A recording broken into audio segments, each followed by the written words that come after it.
Assalamualaikum warahmatullahi wabarakatuh. Buat teman-teman dari Fakultas Ekonomi dan Bisnis, saya akan menjelaskan terkait bimbingan teknis terkait akan diselenggarakannya agenda terkait PIMU, gitu ya. Nah, PIMU itu apa? Jadi, jadi teman-teman nanti akan diberikan tugas, gitu ya, terkait tugas untuk mengikuti PIMU. Lalu siapa saja yang akan menjalankan program PIMU ini ya, jadi kompetisi PIMU. Nah, PIMU itu adalah pekan ilmiah mahasiswa Muhammadiyah. Nah, ini khusus FEB gitu ya, jadi Fakultas Ekonomi dan Bisnis. Nah, sekarang siapa yang harus mengikuti? Bahwa yang harus mengikuti adalah mahasiswa wajib mengirimkan proposalnya ini nanti kita ganti, bukan membuat proposal, tetapi membuat poster gitu ya, poster PIMU. Nanti akan kita ganti.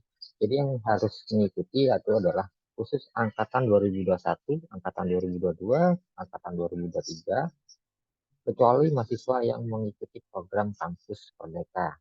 Ya.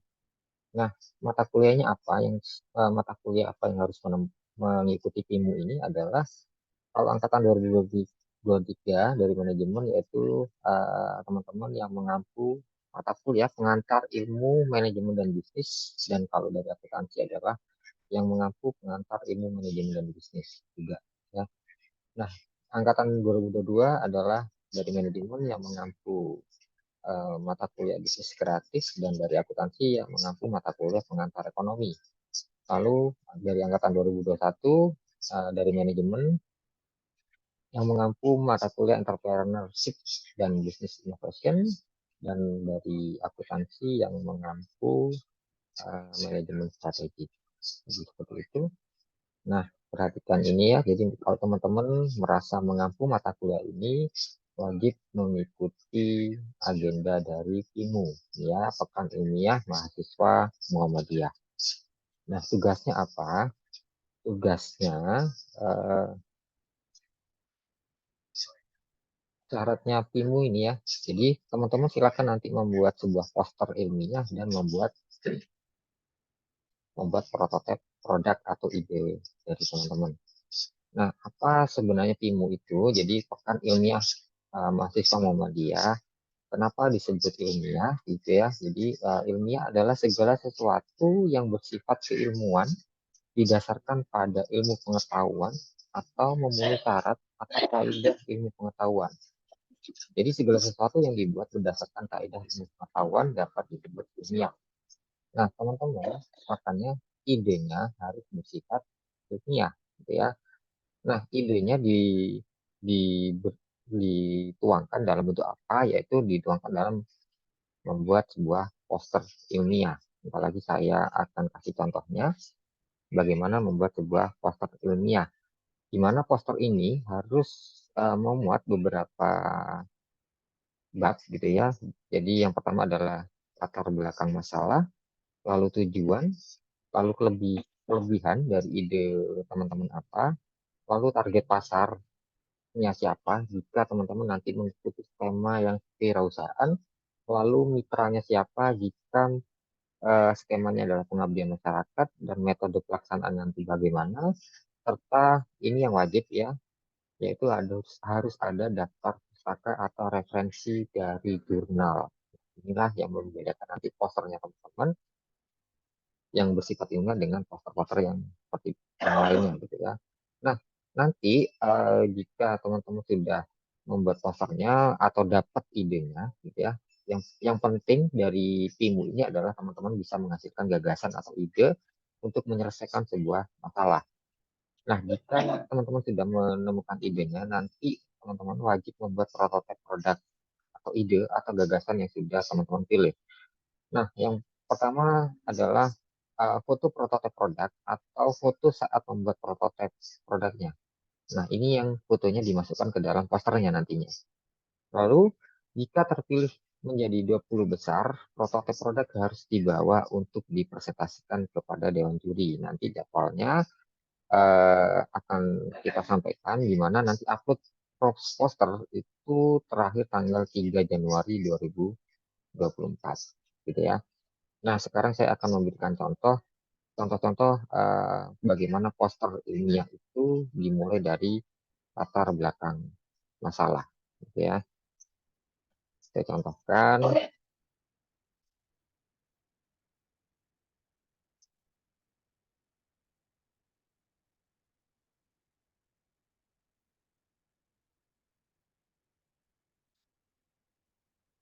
Oke, sebelum saya contohkan, jadi teman-teman mungkin bisa melihat gambar ini ya. Jadi bagaimana teman-teman nanti akan berkutat di sini, yaitu bagaimana teman-teman nanti belajar terkait design thinking, di mana di dalam design thinking ini memuat terkait customer problem. Jadi ada nggak permasalahan-permasalahan yang akan teman-teman mengidentifikasi sehingga nantinya permasalahan ini teman-teman bisa menemukan sebuah solusi sehingga akan solusinya itu nanti berupa ide ya dari sinilah. Nah, di sini idenya ya. Jadi teman-teman ingat masalahnya apa atau problemnya apa sehingga nanti teman-teman mendapatkan sebuah ide untuk mencari solusi dari problem tersebut ya. Itu dinamakan dengan design thinking. Nah, bagaimana contoh dari posternya ya?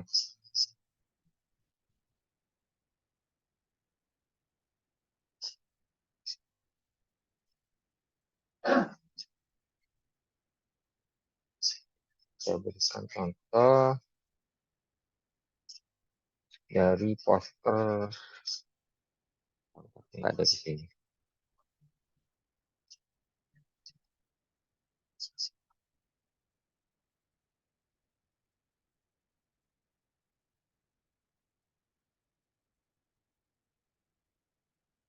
Nah, ini contoh dari sebuah poster yang teman-teman bisa nanti ikuti bagaimana cara membuat posternya. Ini adalah contoh dari poster pemenang nasional ya dari PKM tahun 2022. Karena yang 2023 belum keluar ya, jadi yang saya kasih contoh adalah dari poster inovasi 2022. Nah, saran saya karena teman-teman hanya nanti untuk membuat sebuah ide atau gagasan, saran saya teman-teman bisa mengambil beberapa skema. Yang pertama adalah dari uh, ini dari PKMK ya. Jadi kan teman-teman di ekonomi ya dari Fakultas Ekonomi dan Bisnis saya rasa untuk terkait PKMK sudah tidak asing. Jadi teman-teman bisa mengambil PKMK yaitu adalah eh, bertujuan PKMK itu adalah PKM kewirausahaan, yaitu bertujuan untuk menumbuhkan pemahaman dan keterampilan mahasiswa dalam menghasilkan komoditas unik serta merintis kewirausahaan yang berorientasi pada profit. Unsur utama yang ditetapkan adalah tingkat intelektual dan kreativitasnya ya. Lalu pelaku utama adalah mahasiswa, sementara pihak lain hanya sebagai faktor pendukung. Nah, ide ini saran saya teman-teman bisa eh, membuat sebuah ide dari skema PKMK, yaitu membuat sebuah ide atau gagasan untuk membuat sebuah produk yang nantinya untuk berwirausaha, gitu ya, untuk berwirausaha. Atau teman-teman bisa mengikuti skema PKMPM atau pengabdian kepada masyarakat, di mana PKMPM ini adalah bertujuan untuk menumbuhkan empati mahasiswa pada persoalan yang dihadapi masyarakat melalui penerapan iptek. Oke. Melalui penerapan iptek yang menjadi solusi. Ya. Menjadi solusi yang tepat bagi persoalan atau kebutuhan masyarakat yang tidak berorientasi pada profit. Jadi jika yang PKMK ini adalah berorientasi pada profit, tetapi yang PKMTM tidak berorientasi pada profit. Tetapi eh, keduanya sama, yaitu teman-teman harus menemukan persoalan apa yang mau diselesaikan, ya, diselesaikan melalui penerapan iptek, ya, ilmu teknologi ini ya. Jadi untuk mencari solusi yang tepat dari persoalan yang akan diselesaikan solusinya, ya. Nah, contohnya seperti apa? Contoh posternya teman-teman nanti bisa bisa saya nanti kasih link ini ya, jadi nanti teman-teman akan saya kirim contoh posternya nanti untuk dipelajari lebih lanjut.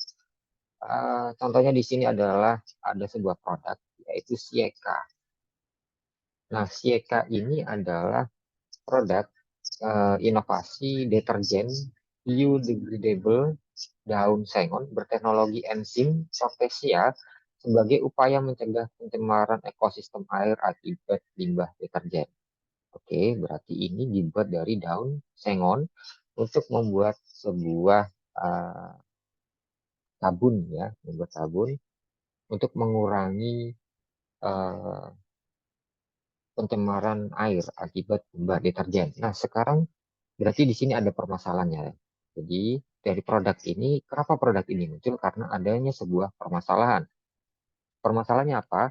Silakan teman-teman di permasalahan itu ditaruh di latar belakang. Ya, di mana permasalahan ini adalah dari produk Sieka ini adalah rata-rata konsumsi deterjen harian rumah tangga mencapai 50 gram per hari sehingga memiliki peluang usaha yang besar. Nah, ini harus ada sumbernya.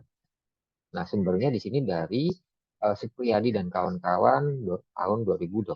Ini bisa teman-teman mengambil dari jurnal. Ya, rata-rata datanya dari mana? Dari jurnal. Jadi untuk menggali sebuah masalah, teman-teman bisa mengambil dari data dari jurnal atau data-data eh, berita boleh gitu ya.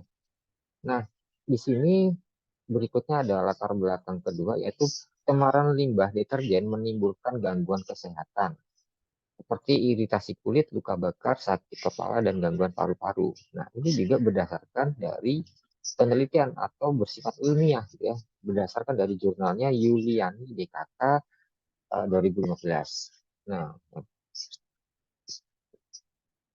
nah dari permasalahan ini, kira-kira solusinya apa gitu untuk mengurangi pencemaran air akibat limbah deterjen? Nah, di sini sudah ada bahwa daun sengon merupakan tumbuhan dengan kandungan surfaktan berupa saponin tertinggi mencapai 15,0,4%.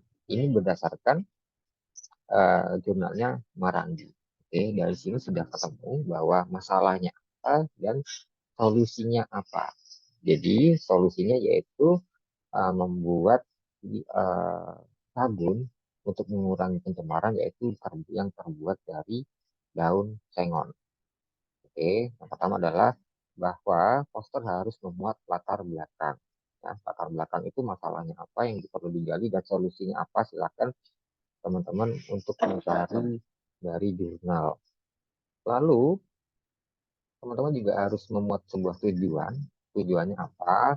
Dari dibuatnya produk tersebut, gitu ya. Yaitu adalah contohnya di sini adalah menciptakan tujuannya adalah menciptakan dan memasarkan deterjen biodegradable yang berteknologi enzim protase berbasis ramah lingkungan dengan merek Sieka deterjen. Nah, mereknya deterjen. Nah, tujuannya dari produk ini silakan ditampilkan di poster. Lalu teman-teman juga bisa memberikan keunggulan produknya apa sih dari produk yang akan diciptakan teman-teman. Yaitu di sini kalau di produk ini adalah dia adalah bahan biodegradable, lalu memiliki teknologi enzim protesia, lalu dia memiliki super high concentrate teknologi, lalu di sini juga kelebihannya adalah anti noda yang membandel dan low foam teknologi. Nah, keunggulan produknya apa saja? Tidak, kalau gitu. Nah, keunggulan produk selain itu, kalau teman-teman, kalau ini keunggulan produk, jadi kalau saya kembalikan ke, atau saya lanjutkan dulu ya. Ini ada keunggulan produknya apa?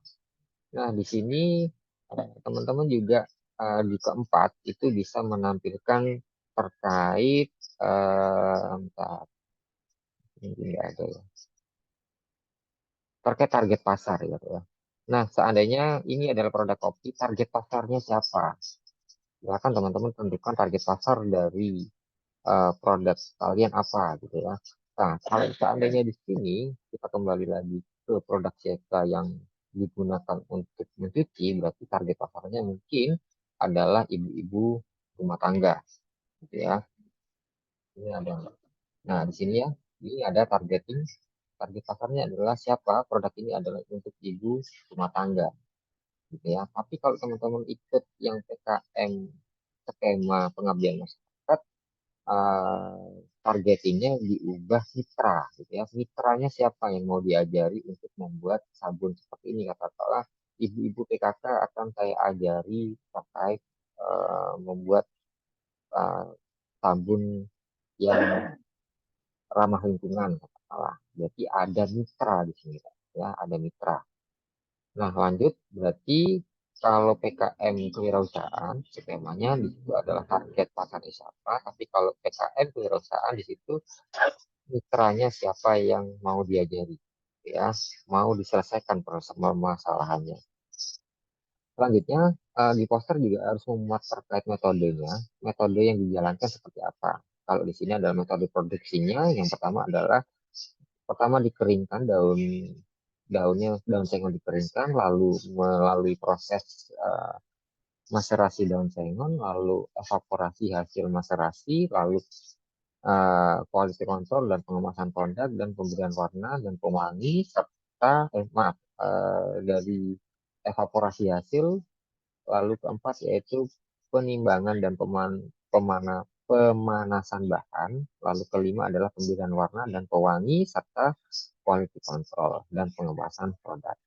Nah, dari metode produksi, teman-teman cukup sampai di sini. Yang penting nanti setelah metode produksi, teman-teman mencantumkan referensi atau daftar pustakanya, poster itu atau ide teman-teman berasal dari mana aja. Ini yang jelas dari jurnal ya, jurnalnya Yuliani dan Maranggi. Syukur-syukur bisa referensinya sampai 5 referensi, itu jauh lebih bagus. Nah, contohnya Yuliani dan Maranggi, itu tadi sudah disampaikan di latar belakang di sini ya, di latar belakang bahwa ada data pencemaran limbah deterjen itu menimbulkan apa sih permasalahannya, itu berdasarkan usianya Yuliani dan uh, daun sengon itu adalah solusi, yaitu adalah dari jurnalnya Maranggi. Jadi seperti itu ya. Jadi teman-teman silakan membuat sebuah ide yang berasal dari permasalahannya apa dan solusinya apa. Kalau saya tekankan lagi di sini, kenapa timbul produk sieta? Karena adanya sebuah permasalahan yaitu pencemaran ekosistem air akibat ibu-ibu rumah tangga itu mencuci pakaian dengan deterjen, deterjen biasa. Maka solusinya yaitu teman-teman di sini contohnya dia membuat sabun atau deterjen yang uh, biodegradable gitu ya, terbuat dari limbah daun sengon. Eh, terbuat dari daun sengon. Ya, di sini lebih ramah lingkungan. Nah, teman-teman, contohnya banyak. Silakan teman-teman nanti pelajari lagi. Ya, nanti saya kasih contohnya. Ini contoh-contoh produknya banyak. Contoh lagi terkait kewirausahaan gitu ya. Di sini ada,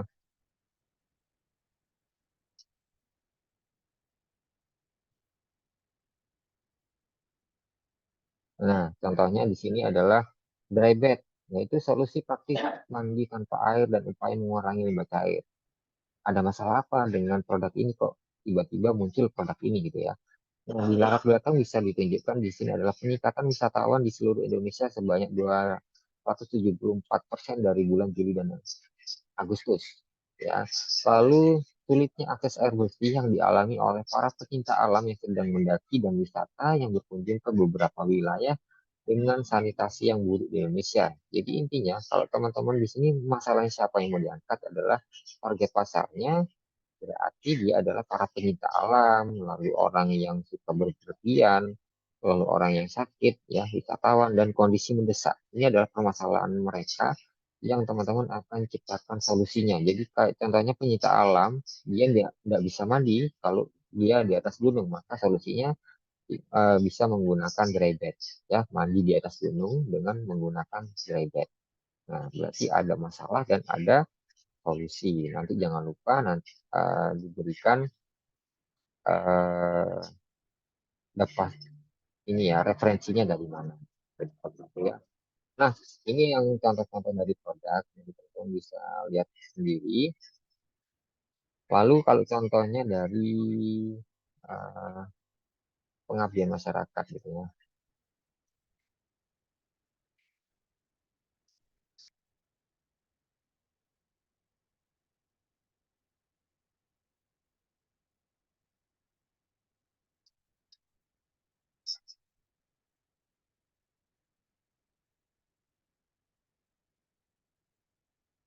Nah, ya, jadi contoh inovasi dari pengabdian masyarakat. Ya.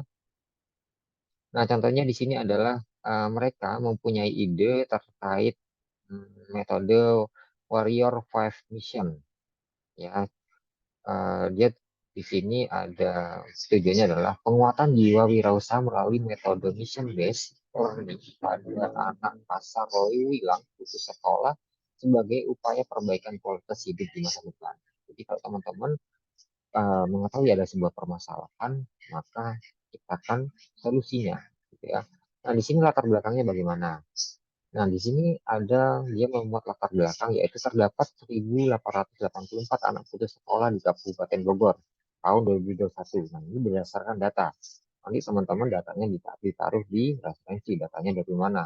Entah dari apa data dari Bank Indonesia kah atau mungkin dari BPS, Badan Pusat Statistik gitu ya. Silakan nanti atau data dari kependudukan. Silakan teman-teman harus berdasarkan data ya untuk membuat latar belakang. Lalu permasalahannya apa lagi? Di sini yang kedua, poin dua adalah anak putus sekolah harus beraktivitas di pasar Lewilang menjadi kuli angkut, menjadi menjual rongsokan dan menjual plastik. Nah, ini kan masalahnya masih anak kecil dan harus bekerja. Nah, bagaimana solusinya? Lalu ada lagi permasalahannya adalah tidak terdapat metode pembelajaran peningkatan pengetahuan serta keterampilan wirausaha untuk memotivasi melanjutkan pendidikan. Nah, ini sudah menjadi sebuah masalah. Lalu tujuannya apa? Dengan adanya ide ini adalah untuk meningkatkan motivasi pendidikan melalui pengetahuan kewirausahaan, lalu untuk memaksimalkan masa eksplorasi diri yang sempat terhambat, lalu menyediakan metode dan sarana pembelajaran pengembangan keterampilan. Ini tujuannya dari ide tersebut, ya. Lalu kira-kira ide yang sudah kita tetapkan ini, siapa yang mau menjadi mitra kita, gitu ya, mitra yang akan kita ajari. Nah, di sini profil mitranya adalah Rumah Harapan, genre, yaitu komunitas pendidikan pembelajaran akademik dan non-akademik di anak pasar di Lewilang.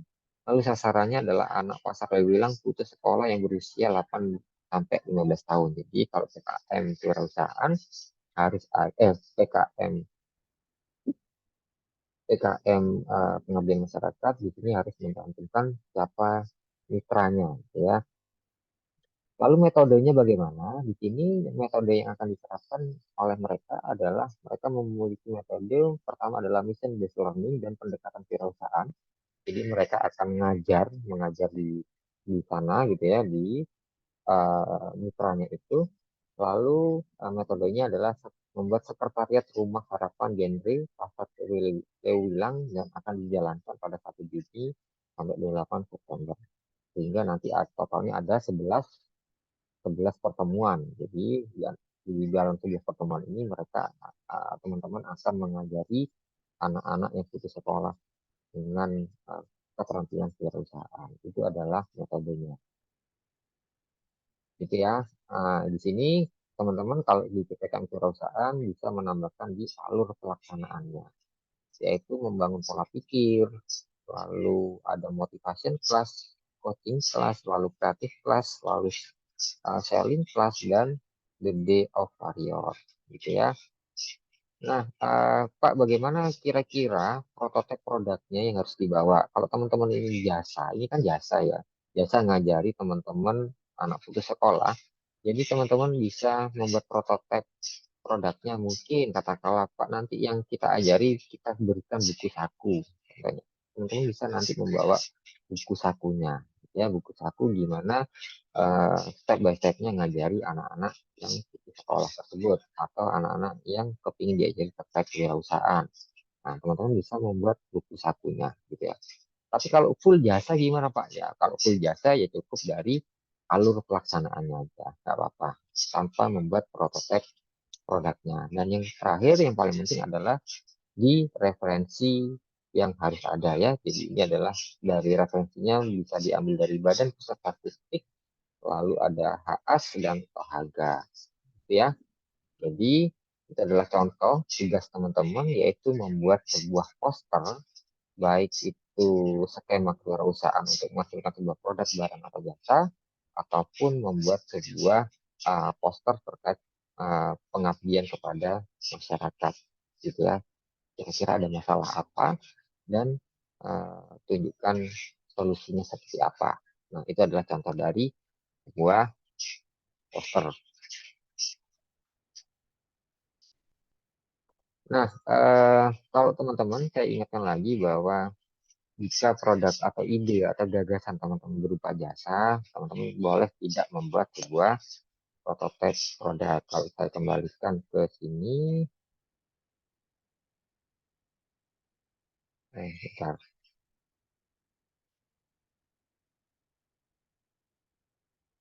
Oke, di sini ya. Jadi syaratnya apa? Saya ulangi lagi bahwa syaratnya untuk membuat sebuah poster adalah membuat latar belakang masalah, tujuannya apa, kelebihan ide kalian apa dibanding ide yang lain, lalu target pasarnya siapa jika teman-teman mengambil skema kewirausahaan, lalu mitranya siapa yang mau diajari gitu ya, jika skema pengabdiannya adalah, jika skemanya adalah skema pengabdian masyarakat. Lalu metode pelaksanaannya bagaimana, serta jangan lupa ada referensinya atau daftar pustakannya dari jurnal. Dan yang kedua adalah membuat prototipe produk atau ide, di mana teman-teman cukup membuat fotonya saja, prototipe produknya seperti apa, dan atau membuat foto-foto pada saat membuat prototipe produknya. Silakan masukkan ke dalam posternya. Lalu jika terpilih 20 besar, prototipe produk harus dibawa untuk dipresentasikan. Seperti itu. Semoga dari sini teman-teman sudah bisa memahami bagaimana tugasnya teman-teman yaitu membuat sebuah poster dan membuat sebuah prototipe produk. Uh, saya contohkan sebentar ya bagaimana menggali sebuah ide gitu ya. Nah kembali lagi ke design thinking berarti kita berawal dari customer problem. Nah teman-teman bisa memanfaatkan googling atau ChatGPT dulu. Saya contohkan ini ya. Saya membuka ChatGPT ini untuk menggali ide untuk sementara saja gitu ya. Nah, saya bertanya kepada ChatGPT, contohnya adalah permasalahan utama peternak kambing apa? Nah, di sini di ChatGPT menjawab yaitu adalah beberapa permasalahan yang dihadapi oleh peternak kambing. Salah satunya adalah penyakit dan kesehatan ternak. Oke, lalu ada nutrisi dan pakan. Oke, saya tertarik di sini. Apa permasalahannya di nutrisi dan pakan jika kita ada peternak kambing gitu ya. Yang pertama adalah kesulitan dalam menyediakan pakan yang cukup dan berkualitas dapat mempengaruhi pertumbuhan dan produksi susu dan daging kambing. Nah, silakan teman-teman nanti karena ini di ChatGPT, silakan teman-teman di sini nanti cari jurnalnya kira-kira eh, ada masalah apa di nutrisi dan pakan peternak ternak kambing khususnya ya. Jadi sumbernya harus dari jurnal, tidak boleh sumbernya dari ChatGPT karena ini masih menggali ide awal gitu ya. Lalu permasalahan kedua adalah kurangnya pengetahuan tentang nutrisi yang tepat juga dapat menjadi masalah. Oke, saya tertarik ternyata di sini ya. Jadi nutrisi dan pakan yaitu kesulitan dalam menyediakan pakan yang cukup dan berkualitas. Lalu kira-kira pakan apa yang berkualitas untuk kambing gitu ya. Atau saya coba karena di Jember itu salah satu penghasil edamame, saya coba menanyakan kepada ChatGPT juga. Lalu di sini saya tanyakan lagi, apakah kulit edamame bagus untuk pakan ternak kambing dibandingkan sentrat? ChatGPT menjawab bahwa pemberian kulit edamame atau kedelai muda sebagai pakan ternak kambing dapat memberikan beberapa manfaat nutrisi meskipun ada perbedaan antara kulit edamame dan sentrat atau sentrat pakan dalam komposisi nutrisi, di mana kulit edamame dapat memberikan serat kasar yang penting untuk pencernaan kambing. Serat kasar membantu menjaga kesehatan saluran pencernaan, dapat mencegah kelebihan gas. Selain itu, edamame juga mengandung beberapa nutrisi esensial seperti protein, lemak, vitamin, dan mineral. Oke, dari sini saya sudah mendapatkan gambaran besar dari apa masalahnya dan apa solusinya. Nah, baru kita carikan di sebuah jurnal gitu ya. Kenapa kok kulit edamame? Alasannya apa? Contohnya eh, penghasil edamame terbesar katakanlah di Indonesia. Oke, ternyata penghasil kedelai edamame terbesar di Indonesia itu di Jember loh, ya di tempat kita. Ini potensi, berarti ini potensi untuk kita garap karena memiliki berbagai keunggulan ya di sini. Oh ternyata di Jember itu penghasil edamame terbesar di Indonesia. Berarti kita manfaatkan limbah kulitnya, ya.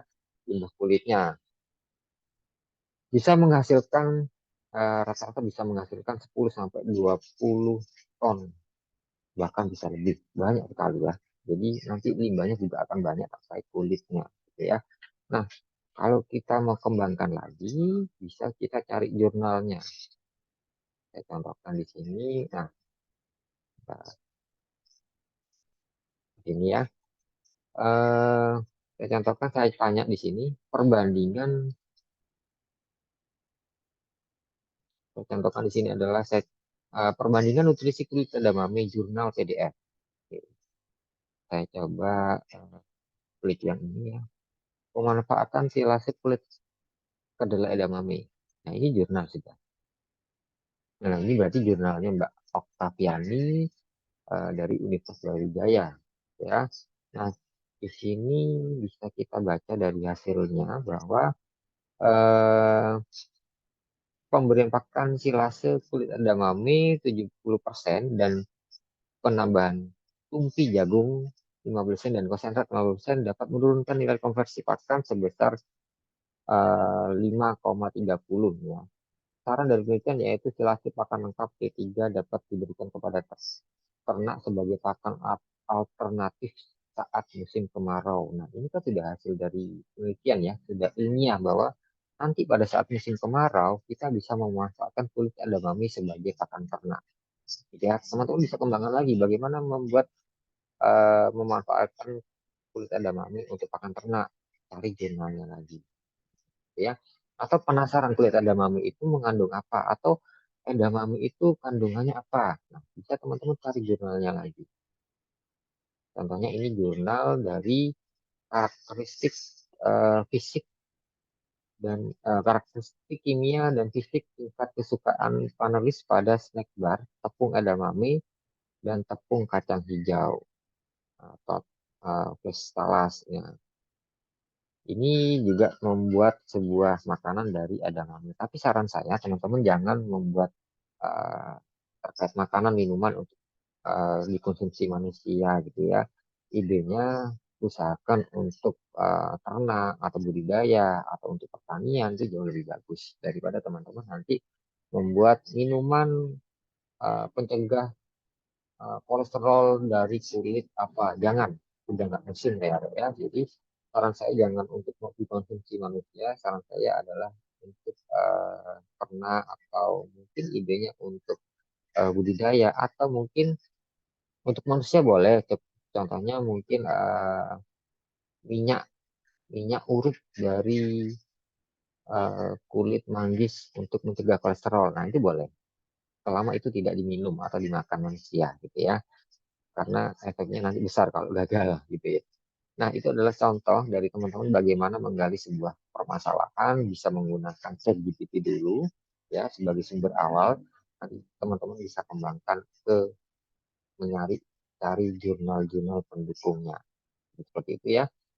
Oke, itu adalah cara bagaimana membuat sebuah poster ilmiah.